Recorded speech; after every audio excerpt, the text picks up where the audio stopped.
Hey guys, this is another video of mine which recommend a book, a vinyl, and a shmup. So the book I want to recommend today is The Unimaginable Mathematics of Bohr's Library of Babylon. It's a book about a book, since Bohr was he was an Argentinian author. And he has a background in library studies. He was a librarian before he became a writer. And this book is about his short stories about the Library of Babylon. And it's a very interesting book because it draws the mathematical parallel, the framework of his short story. Now, Bohr he was not a mathematician, but obviously he could have been because he has great interest.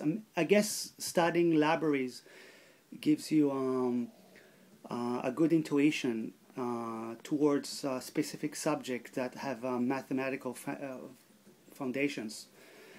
And his short story about the Library of Babylon specifically addresses group theory and number theory. It's basically a field of math that is very tied to philosophy in a way. It's very basic. One of the reasons, when this field was discovered with it, it's a very fundamental tool that you can check with it the validity of different fields of mathematics, pretty much, since it's so fundamental. It's pretty much philosophical, and it's pretty much talking about groups that you can make. It's abstract groups of numbers, of objects, of anything, and sorry, my cat is running around crazy, with this model of library that he set up, he's able to really give us a grasp on this field of math, and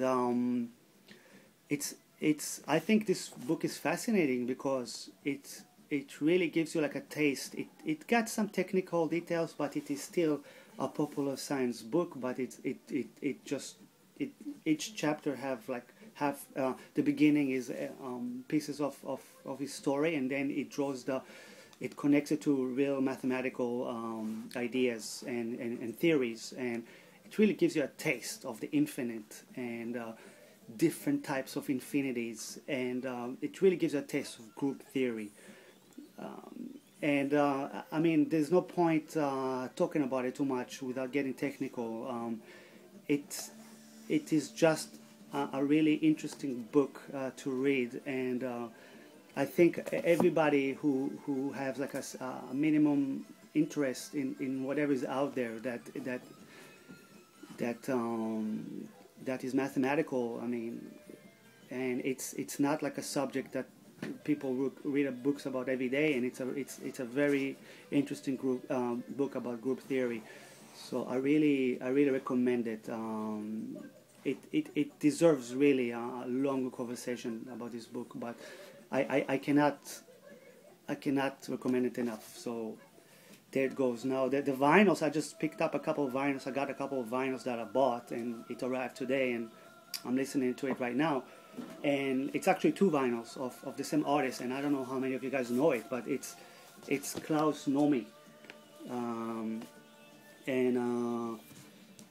this is the self-titled first album, and this is the Simple Man album. Now, I got to know about this guy through a movie that I saw, the Nomi song. I really didn't know about this guy too much, and it's a German artist, a singer that moved to New York in the bloom of the new wave era, and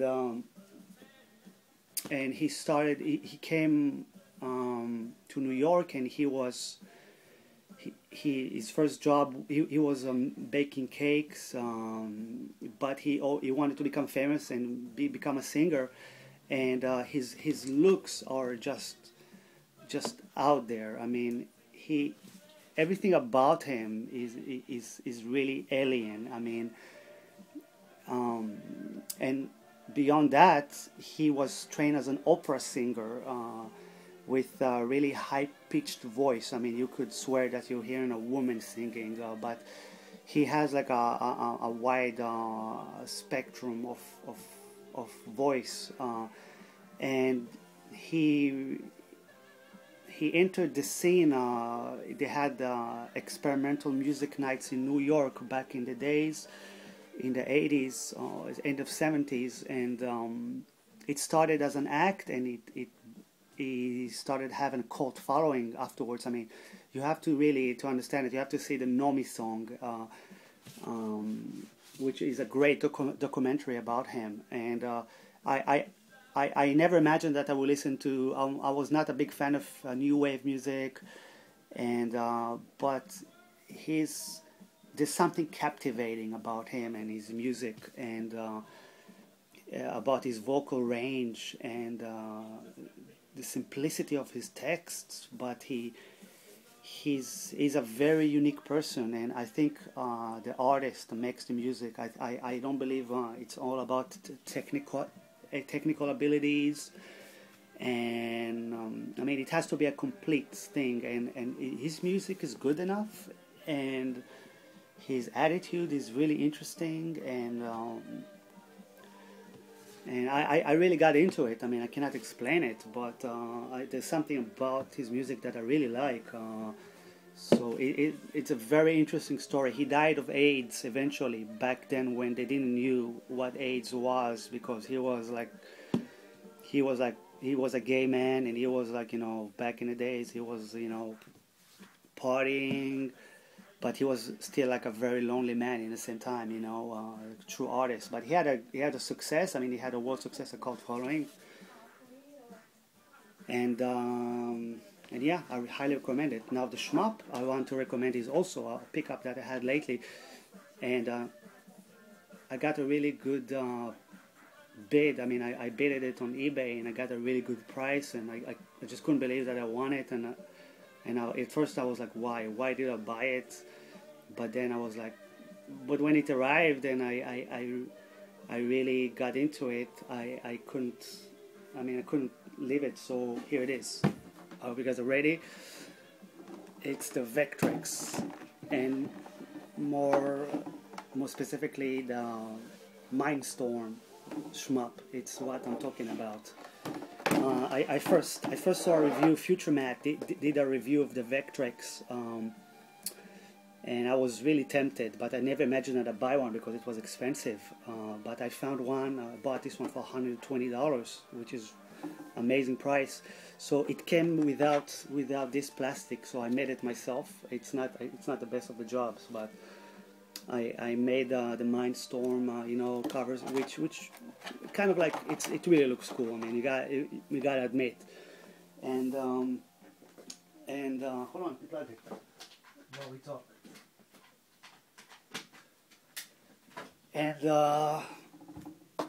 so it's like extremely cool toy. I mean, there's nothing to say about it. The design of this console is just amazing. It's a beautiful object to have, and the game, and that's like something that you can say about Shmups, is that they have like a really good replay value. Sorry about the camera. They have a really good replay value. This game, and specifically this game, is like still playable after all this time, and I just love it. I love having it. It's great. So I had to fix the controller. The number 4 button didn't work, and these controls are very hard to come by. So I had to rip off the original sticker, and just mess around with it. So now you see like the shoot button works.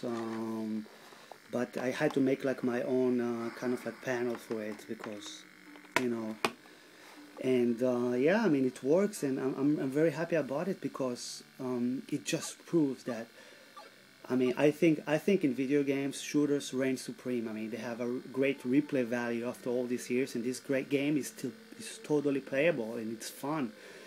And just the media itself, it's great. I mean, this console is just great. I mean, I wish they made more of this type of video game system that is already tate, you know, which.